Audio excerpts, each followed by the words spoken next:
All right, it is Thursday, July the 31st. I'm Christopher Heath here for News 6 Extra. July is coming to an end. Tomorrow is August. This year is blazing past us. I mean, you blink and you miss it. Speaking of which, we were all excited today for the Crew-11 launch out along our space coast. The crew was set. The rocket was on the launch pad. Everything was perfect except for the weather.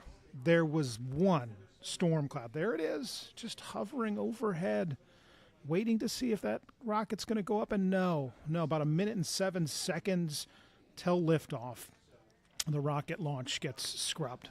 Not today. It's going to go up. No, well, it's going to try to go up again tomorrow. 11:43 in the morning is when they will try and launch this again. It's an instantaneous window, which is a fancy way of saying you don't have 20 minutes that it will work. Maybe we can let the weather pass. Like if it's not ready to go right at that moment, we're not doing it. So the launch for today is scrubbed. So we will try again on Friday, August the 1st at 11:43. We, of course, will have a crew out there as the 4-member crew on the Crew-11 spacecraft heads up to the International Space Station. As for the weather, it's been hot. It's Florida. It's been humid. There was that one rain cloud and so much more going on. Candace Campos has that. Yeah, good afternoon, Chris. We are still talking about those feels-like temperatures once again surpassing 110 to up to about 112 degrees, which is why it's another day where I'm showing you this graphic. It's been the case all week long with the exception of one day where we had an extreme heat warning. That's not the case today. So between now and 7 o'clock, we will have that opportunity of seeing several hours where those feels-like temperatures will be up to about 110 to up to about 112 degrees. That is going to be area-wide. And we know that the beaches are certainly packed because I know a lot of people are just trying to enjoy the last couple days of summer break, but we also had that crude launch. So there was a lot to do, a lot to see out there along the coast. So I know a lot of people are going to be really kind of dealing with this heat along the coast as our feels like temperatures back up to about 110 potentially along the coast in the next few hours. And then the rain and the scattered showers will start to roll through. Now our temperatures for this afternoon will be in those mid 90s and then the rain rolls in. I do see most of the activity this afternoon favoring inland zones starting up along 95, pushing inland. So our coverage for rain today, not extremely high, about a 40%. But as we head more into really Sunday and Monday, I think that's when we'll finally kind of break from the constant heat advisories.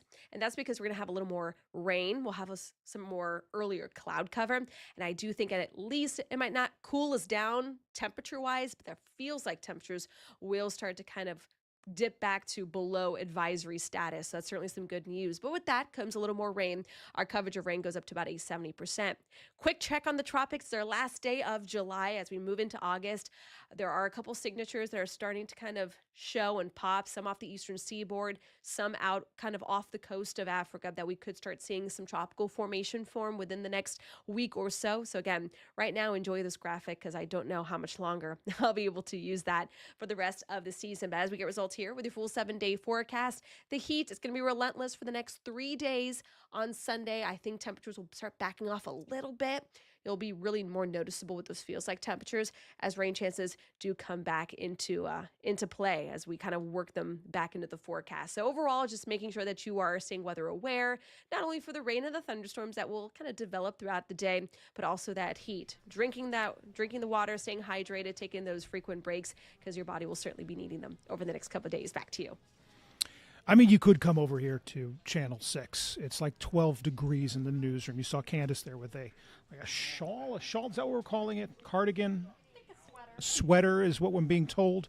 I don't know. They keep this place at, like, you could hang meat here. Oh, by the way, there's Eric Sandoval. Look at him hanging out in the background.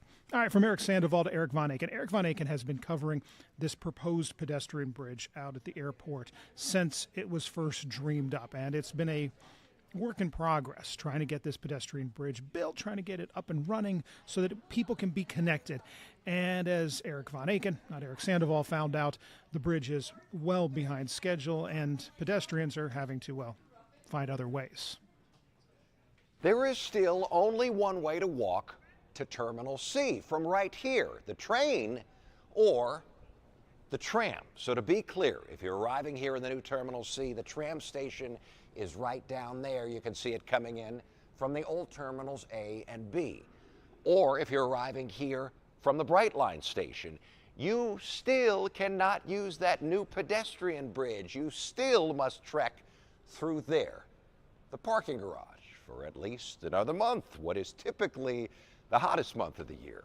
I'm sweating. I'm tired. I don't want to do this no more. Since 2022, when Terminal C first opened, I've been telling you about one of the chief complaints. It just gets stuck there and then everything falls off. The hike. Passengers loaded with luggage forced to trudge through the open-air parking garage over the rubber expansion joints that are not friendly to small suitcase wheels. The better way, an indoor pedestrian bridge, has been in the works since 2023, when the airport awarded the $100 million construction contract to an airport builder called White's. But according to this email sent to Orange County's mayor back in May from a White's subcontractor, 12 local subs were not paid by White's $10 million for their work on the bridge for more than half a year. The email says White's is supposed to pay subs within a week. We were tipped off that subcontractors had stopped showing up, so work on the bridge had stopped. White's told me it does not comment on issues related to individual contracts, but, quote, while we recognize that disputes can arise and often involve differing perspective, we are actively meeting with both the airport and subcontractors to work towards resolution, end of quote. And according to the airport, this dispute is now mostly resolved, but still some disputed amounts are being worked through. But this dispute has been quite costly, especially for travelers, passengers who must continue to use that cut-through parking garage to get to the other side of Terminal C until early September, late August at the soonest, from what I've been told. Remember, this was supposed to be done last fall. At the airport, Eric Von Anken, News 6. We'll eventually get that bridge. I have faith in that. All right, we'll be right back.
And welcome back. So one of the great resources that any state, especially a state that's growing as fast as Florida is, needs is water. The only problem with it is you can only get it from so many places.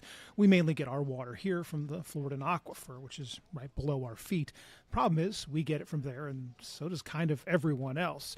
There's a real demand for water. You don't think it's a big issue until you have to fight for it. In fact, Florida and Georgia fought over it for years. The case went all the way to the United States Supreme Court over discharges into the Apalachicola Bay. But what you're dealing with as you start to look out at this resource is we're growing. And one of the things businesses, communities, residents need is water. One city took a rather unique approach to try and alert residents who are maybe using a little too much water. Jana Monahalal has this story. Are you a resident of Oviedo? Well, you may be on a list of people who use too much water. I'm your Orange County community correspondent, Jana Monahalal, and while scrolling through Facebook, I came across this from the mayor of Oviedo herself. And it talked about a new list of people in the Oviedo community that have too high of water bills. Now, this post left me with a few questions. Who's on this list? What type of water are they even looking at? And are you in trouble if you're on this list?